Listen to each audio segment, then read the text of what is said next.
Hi students, welcome back to the physics class. In the last three videos, we learned about buoyancy and Archimedes principle. Today, we are going to learn about principle of flotation and relative density. First one is the principle of flotation. The principle states that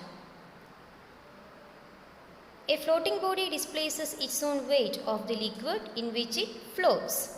That is, the weight of liquid displaced is equal to the weight of the object as in the Archimedes principle. Some conditions for that. First one, when the objects remain stationary, the buoyant force is equal to object's weight. When object moves upwards, buoyant force is greater than object's weight. When object moves downwards, the buoyant force is less than object's weight. Buoyant force depends on factors like volume of the object. That is, when volume increases, buoyant force also increases. That you already seen in our first video. Second one, density of the liquid. When density increases, buoyancy also increases. So what is the principle of flotation? Weight of a floating body is equal to the weight of the liquid displaced by it. When a body is fully immersed in a fluid, the volume of the displaced fluid will be equal to the volume of the body. Our next topic is relative density. Do you know what is relative density? Let's revise the definition of density that we already learned in our 8th standard. What is density? Density is the mass by unit volume of a substance. Okay? Density equals mass by volume. And do you know what is the unit? Yes, kilogram per meter cube. So, let's see what is relative density. The word relative refers to ratio. Okay, that you know what is ratio. So, what is the definition for relative density? Relative density of a substance is the ratio of the density of the substance, any substance like kerosene, oil, etc., to the density of water. So, what is the equation? Relative density equals density of the substance divided by density of water. Okay. Next one is about the unit.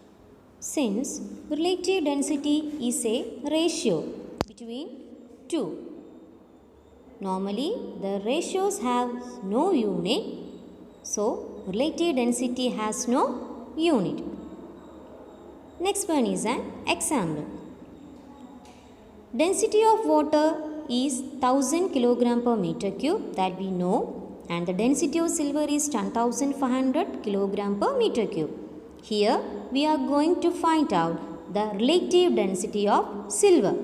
So what is the equation? Relative density of silver equals density of silver divided by density of water. So what is the answer? 10.5.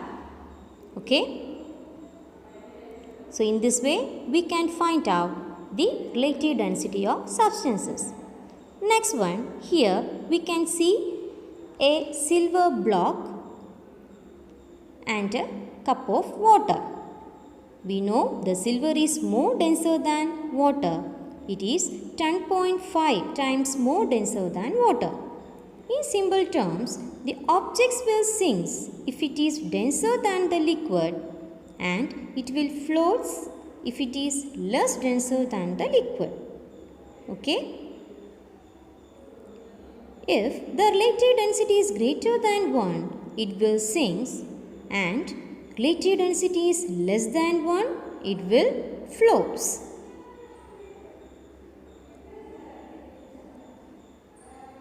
Here you can see an ice block. The density of ice equals 934 kg per meter cube. And by finding the relative density of ice with water, the value is 0.934, which is less than 1. So, it will floats. Can the relative density of an object be 0? No. Why?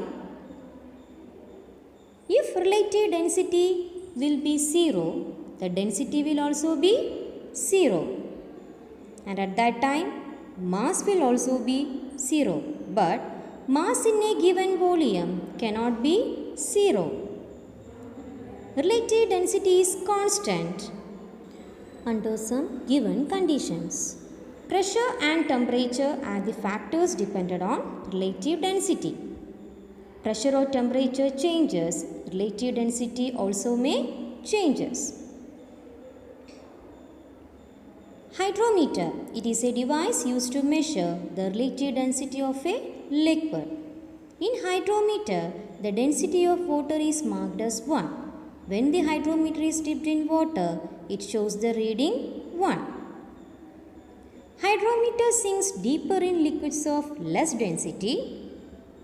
That is the marking 1 below the liquid surface. In liquids of high density, the marking 1 will be above the liquid surface.